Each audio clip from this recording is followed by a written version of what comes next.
네, 오늘 건강 주제는 갑상샘 질환입니다. 우리가 갑상선 이렇게 부르는데 갑상샘이 맞다고 그래요. 오늘 이 질환에 대해서 확실하게 알아볼 텐데 주변에 많아요. 주변에 갑상샘 많죠. 이상이 있다는 분들. 저는 굉장히 놀랐던 게 20대 후반일 네. 때 제 친한 친구가 갑상샘 약을 먹어서 저는 깜짝 놀랐던 기억이 젊은 있거든요. 나이인데. 네, 이게 젊은 사람들도 좀 문제가 되나 봐요. 젊은 사람만 아니고 가까이 제가 있습니다. 저는 이제 40대 중반에 예. 제 일생에서 가장 힘든 시기를 보냈을 때가 바로 갑상샘 항진 그 기능, 갑상샘 기능 항진증이죠. 항진증, 네. 갑상샘 기능 발음이 항진증. 어려워요. 네, 그게 뭐예요? 네, 그때 진짜 얼굴이 막 펄개지면서 심장이 벌렁벌렁거리고 피곤하기가 이제 길 가다가 바로 이렇게 누워야 될 정도로 눕고 싶을 정도로 네. 굉장히 피곤했고 신경질이 많이 났고요. 근데 이 항진이란 뜻이 뭔가 이렇게 기세가 좋아진다 뭐 이런 뜻이잖아요. 네. 그 저는 좋았던 게 한 가지는 있었어요. 뭐냐면 살이 쭉쭉 빠지더라고요. 그때도 저는 이제 평생 다이어트를 했으니까 다이어트를 했는데 잘 안 되다가 이상하게 어느 순간에 살이 쫙 빠지는 거예요. 그래서 어머 요즘 다이어트 좀 신경 썼더니 살이 빠지네. 그래서 굉장히 좋아했거든요.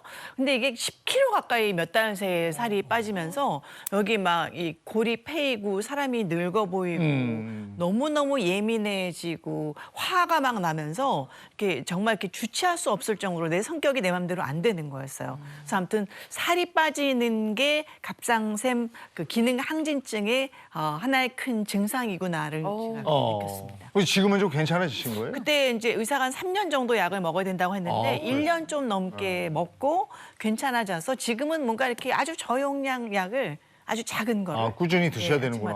먹고 있어요. 갑상선 기능 항진증은 살이 빠지는 거고 그다음에 이제 주변에서도 네. 이 고민 얘기를 많이 들었거든요. 아니 보니까 연예인분들도 굉장히 네. 많이 겪었더라고요. 뭐 엄정화 씨, 이문세 씨, 오윤아 씨, 뭐 오영실 씨 정말 많더라고요. 네. 오윤아 씨 지금 뭐 너무 건강해 보이고 굉장히 예쁘잖아요. 네. 그런데 30대 때 갑상샘 암에 걸려서 고생을 많이 했는데 이 목소리가 돌아오지 않아서요. 그때 뭐 출연하기로 돼 있었던 드라마를 포기했다는 그런 아, 그래요? 있습니다. 저는 그 엄정화 씨 얘기 들었었는데 갑상샘 수술하면서 성대를 잘못 건드렸어요. 아이고. 가수인데. 그러니까 한동안 뭐 말을 못할 뿐더러 당연히 노래도 네. 못했다 이런 얘기 들었었거든요. 네네. 기사를 좀 찾아보니까요. 20, 30대 젊은 친구들도 이 갑상샘 질환에 걸린 분들이 굉장히 많더라고요. 일단 그 기생충에 나왔던 그 배우죠. 박소담 씨도 갑상샘 암에 걸려서 수술을 했고요. 가수 허각 씨도 마찬가지고요. 또 위아래 있잖아요. 그 그룹의 멤버 솔지 씨도 갑상샘 기능 항진증으로 활동을 잠시 중단할 정도로 굉장히 힘들었다 그럽니다. 진짜 많네요. 이렇게 정리해놓고 많네요. 보니까 많은데 네. 예전에는 갑상샘에 문제가 있어도 문제가 있는지 없는지 모르고 그냥 지나갔다 이런 얘기 들었어요. 근데 요즘에는 건강검진이 대중화되고 많은 분들이 건강검진에서 확실하게 검진을 하니까 갑상샘에 대한 문제가 바로바로 이렇게 밝혀진다 이런 네. 얘기를 들었는데 그렇지 않아도 하여간 이 갑상샘에 대해서 좀 궁금하던 차였어요. 네, 저도 궁금했습니다. 뭐 갑상샘 기능 항진증, 또 반대로 갑상샘 기능 저하증, 갑상샘 결절의 암까지 도대체 이 갑상샘이 뭐길래 오늘 한번 파헤쳐 보도록 하겠습니다. 그러니까 갑상샘이 뭐길래 갑상샘이 뭔지 그거부터 좀 알아보죠. 네, 일단 이제 갑상샘이 어디 있는지부터 알아야 돼요. 네. 갑상샘은 이제 목에 있습니다. 보면은 여기에 이제 연골이 위에 만져지는데요. 거기서부터 아래 이렇게 만지다 보면은 약간 말랑말랑한 연부 조직이 보이게 되는데 거기가 바로 갑상샘입니다. 그래서 여기서 갑상샘 호르몬이 나오게 되는 거고요. 화면을 통해서 보시면 저렇게 후두 앞쪽에 갑상샘이 자리를 잡고 있는데요. 좀 모양이 어떻게 보이세요, 저게? 주머니 나비 넥타이? 네, 이렇게 나비 넥타이 모양처럼 이렇게 날개처럼 보입니다. 네.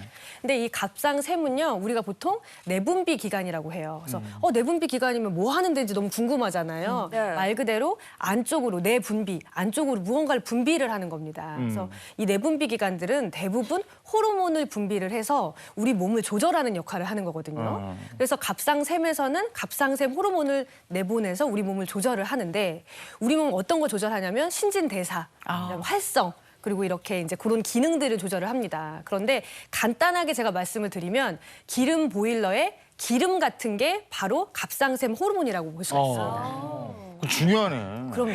그래서 그 갑상샘 호르몬에 문제가 생기면 이게 갑상샘 기능 항진증 또는 저하증 또는 갑상선 암 이렇게 되는 거죠.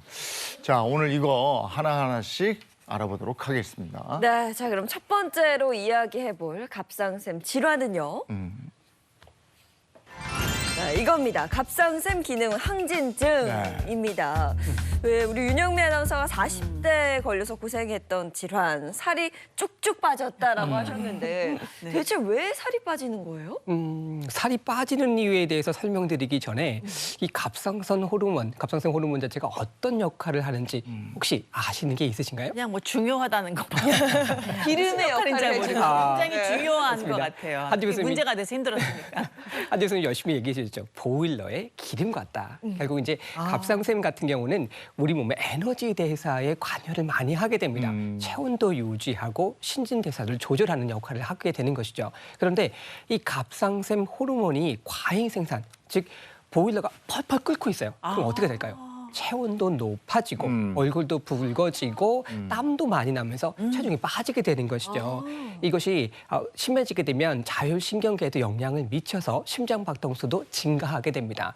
바로 갑상샘 기능 항진증, 갑상샘 항진증이 되는 것입니다. 아, 그러니까 땀이 나고 보일러에 이제 불이 들어온 거야. 근데 과잉되게 기름이 흐르니까 네. 이게 이제 막 가열돼서 땀 나고 살 빠지고 막 이렇게 됐는데 갑상샘 기능 항진증 이거 많이 앓고 있나요? 어떻습니까? 네, 건강보험 심사평가원 자료에 따르면은요, 갑상샘 기능 항진증의 연간 발생 인구를 한번 살펴봤습니다. 그랬더니 1000명당 0.72명이나 갑상샘 항진증을 앓고 있었고요. 또 30에서 50대가 전체 이 질병 환자의 3분의 2 정도를 차지하고 있을 정도로 굉장히 많은 비율을 차지하고 있습니다. 30대에서 50대면 비교적 젊은 분들이 앓고 있는 건데 아까 증상 우리가 일부를 얘기했습니다마는 증상 구체적으로 좀 알아볼까요? 네, 방금 말씀하셨던 것처럼 기름 보일러에 기름이 막 계속 쏟아붓는 겁니다. 그러니까 막 덥고 그리고 막 땀이 나고 그리고 살도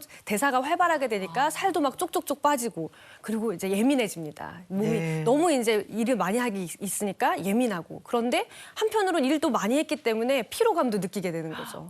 그리고 이제 증상 말고 이렇게 몸에서 이렇게 나타나는 변화는요. 이 목에 갑상선 종이라고 해서 이렇게 만져지는 조금 크게 갑상선이 만져지게 되는 거죠. 그래서 옛날에는 이 목에 크게 뭔가 만져지고 결절이 보인다라고 했을 때 이 갑상선 질환이 있는 것이 아닌가, 특히 갑상샘 종이라고 하는 것을 많이 의심했다고 합니다. 네. 그래서 이것 때문에 고민하시는 분들이 상당히 많고 이 병은 주변에서도 저희가 많이 확인을 할 수가 있는데 왜 갑상샘에 이렇게 호르몬이 과다 분비가 되는 거예요? 궁금하시죠? 바로 가장 흔한 원인이 자가 면역 질환인 그레이브스 병이라고 하는 것 때문입니다. 이 자가 면역 질환인 그레이브스 병이라고 하는 것이 생기게 되면은요, 우리 갑상선이라고 하는 호르몬 자체를 분비하라고 하는 자가 항체가 만들어지게 됩니다. 그래서 갑상샘을 자꾸 자극해서 호르몬을 분비하도록 하게 되는 것이죠. 이 그레이브스 같은 경우 한 60에서 80%가 갑상선 기능 항진증의 원인으로 차지하게 되고요. 소아에서는 잘 발생되지 않고 20대에서 50대에서 가장 많이 나타나게 됩니다. 가장 흔한 원인이 이 자가면역 질환인 그레이브스 병이기 때문에 중증 갑상샘 기능 항진증 같은 경우에는 그레이스 병하고 거의 같이 동일시해서 불리기도 한다고 합니다. 궁금한 게 보통 이 병에 걸렸다는 걸 어떻게 알게 될까요? 이게 뭐 죽을 만큼 아픈 통증이 있다거나 아니면 뭐 생사를 다투는 질환은 아니잖아요. 어떠셨어요? 아니 저도 몰랐어요. 갑상샘 항진 이 처음 들어본 거였고 건강검진에서 알게 됐거든요. 이게 갱년기 증상과 비슷한 살 빠지는 것만 좀 다르더라고요.